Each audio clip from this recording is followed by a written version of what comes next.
সর্বোচ্চ custom duty ও supplementary duty এই দুইটার মধ্যে পার্থক্য কি, স্যার? মানে একটা সরকার ইচ্ছা করলেই আপনি যা তা কাস্টম ডিউটি আরোপ করতে পারবেন না। আপনার ডব্লিউটিওর একটা ওয়ার্ল্ড নিয়ম ট্রেড আছে। অর্গানাইজেশন আছে, ওয়ার্ল্ড কাস্টম ইউনিয়ন আছে না? ওদের নিয়ম কানুন মানতে হবে। আপনার তো ওয়ার্ল্ড ফ্যামিলির একজন সদস্য। আপনি ইন্টারন্যাশনাল ট্রেডটা আপনার নিজের ইচ্ছা মতো করতে পারবেন না।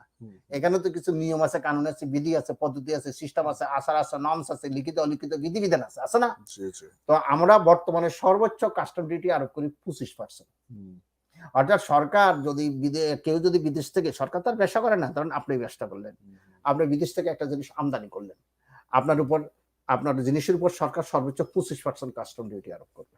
সর্বোচ্চ 25%। এটা সরকার একেবারে মানে ওই ডব্লিউটিও এর উপর আর পারবে না। না, সরকার এটা কথা দিয়ে আসছে।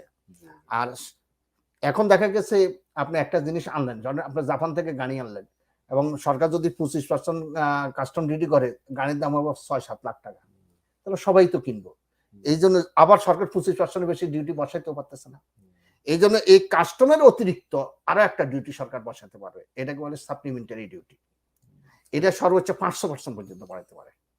তখন এটার দাম 3-4 তখন এটার দাম 20-25 লাখ টাকা হয়ে যাবে। তাহলে আপনার প্রশ্ন ছিল কাস্টম ডিউটি সর্বোচ্চ সরকার 25% বসাতে পারে, আর সাপ্লিমেন্টারি ডিউটি সর্বোচ্চ 500%। আর সাপ্লিমেন্টারি ডিউটি হলো ওই কাস্টম ডিউটি বসাবার পরও সরকার ওই জিনিসগুলাকে নিরুৎসাহিত করার জন্য, আমদানি নিরুৎসাহিত করার জন্য আরেকটা ডিউটি আরোপ করে, সেটাকে বলা হয় সাধারণত বিলাস দ্রব্যের ক্ষেত্রে এটা সাধারণত বিলাস পণ্য দ্রব্যের ক্ষেত্রে এগুলি হয়ে থাকে।